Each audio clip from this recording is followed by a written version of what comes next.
Let's switch gears and once again focus in on earnings candidates. You had Asian Paints deliver its Q3 report card yesterday. The quarterly revenue was above 6,000 crores for the first time ever. In fact, they saw highest ever quarterly margins, highest ever decorative volume growth as well. Let's touch base with the management. Mr. Amit Syngle joins us right now. He's the MD CEO of Asian Paints. Mr. Syngle, pleasure having you on board. What contributed to more than 30% decorative segment this time around? Did you see recovery in areas that were lagging before? Is that what spurred demand?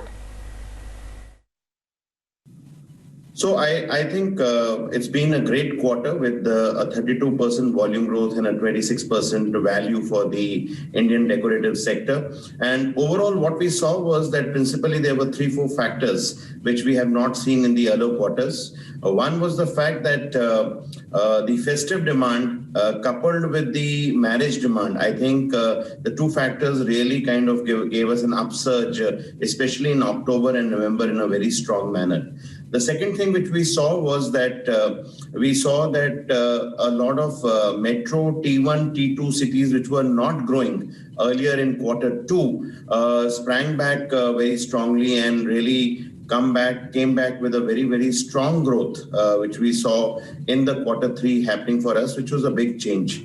The third factor which contributed was that we saw a huge amount of construction activity starting to take off and also the real estate picking up, which gave us some boost with respect to our projects in the institutional segment, which is there, and that further kind of elevated the growths going forward. So I think these were some of the factors apart from the pent-up demand, which we see anyway, which was coming up from the Q1 and Q2, which contributed to some levels of growth coming in Q3. So I think a combination of these factors led to, I think, a very, very strong growth, which we have seen in Q3 over a double-digit volume growth of Q2 to that extent. So it's not that it came in just like over mundane Q2 to that extent. So overall, I would say that progressively from Q2 to Q3, this is a big step.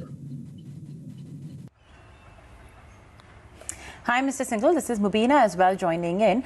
I'm interested in knowing, are metro cities still doing well? Because, I'm sure a large part of it was all the pent-up demand. Cities took time to come back. So are they still doing well? And is that what contributed to also the surge in premium and luxury segments? Because that was also another segment that was lagging. So two, three things in terms of what really happened is, one, we feel that the growth with respect to the metros T1, T2 would continue into Q4 definitely because of the fact that the customer paranoia is off. And now we see definitely customers stepping outside the home and letting people inside their homes to do a home renovation job or looking at a fresh painting job to that extent. And that is a fear which has kind of gone away, even in metros which are like a Delhi, a Bangalore, a Chennai, a Mumbai, and so on and so forth to that extent. And I think that will continue because there are clear hopes of the vaccination coming. The cases have come down, and therefore that's a positive sentiment which is coming in through. Second, how we see is that today the metros and T1, T2 also contribute to a large number of luxury and premium numbers which kind of come in, and therefore one of the areas where we have done well in terms of our mix is luxury and premium, which has got contributed through metros T1, T2. But not only that, what we are seeing is that there is a good propensity of people even in the rural areas who are now spending strongly with respect to some of the premium and the luxury products to that extent. And we see that that's also something which is happening where people are upgrading and the propensity to spend, and there are money dispensation levels which are there where people are elevating themselves to more premium and luxury products.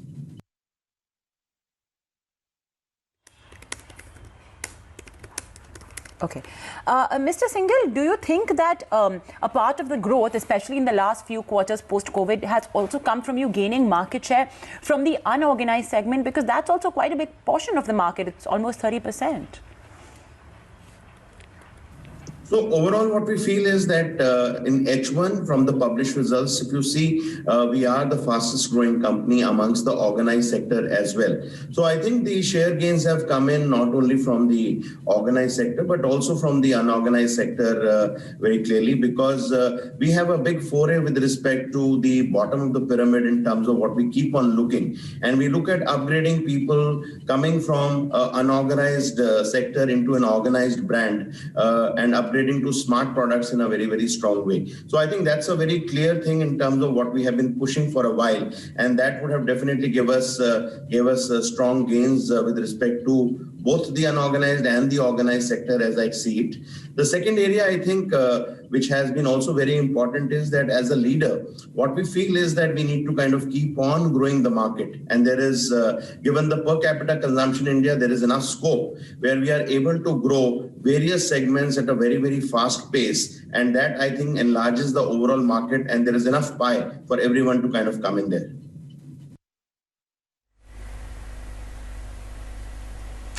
Okay.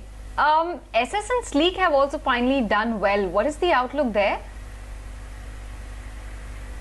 So Asian Paints foray now is more into home decor in a strong way. And as we look at home decor and home improvement, SS and Sleek is part of the strategy. It is not the whole strategy fully to that extent there. And as we are growing home decor in a strong manner, we feel that today, along with the strength of Asian Paints and the equity of Asian Paints, we are able to propel SS and Sleek in a strong manner, not only with respect to metros and the bigger cities, but also in some of the smaller cities to that extent. So today, I think the key is in terms of keep on growing the top line there to that extent. And that is what the company is kind of looking at in terms of growing. We believe that till the time we are able to grow the top line very, very strongly, we'll get strong bottom line numbers as well there to that extent. And we are here to believe that those numbers should do well given the focus of the company, and we feel the market opening up to that extent. And therefore, we are pretty positive about the whole thing. Okay, and Mr. Syngle, before we let you go, we also would like to get in some clarity if you've seen any sizable rise in raw material prices given the recovery in crude.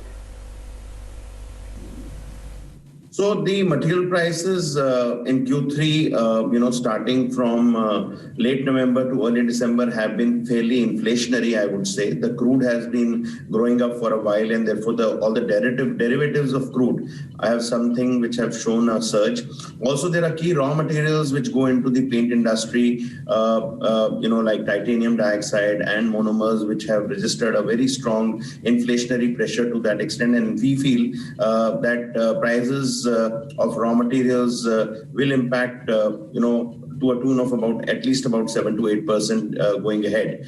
But having said that, we are also seeing a little bit of a softening of the rupee, which is happening, which acts as a buffer in terms of bringing the overall prices down, because there's a large import component which kind of comes in that. So what we are seeing as going forward, we are really watching the trends in terms of what's really happening, and depending on how the trends are, we will look at in terms of whether we need to kind of really absorb this inflation which is happening, or look at in terms of taking certain price increases as we look at Q4.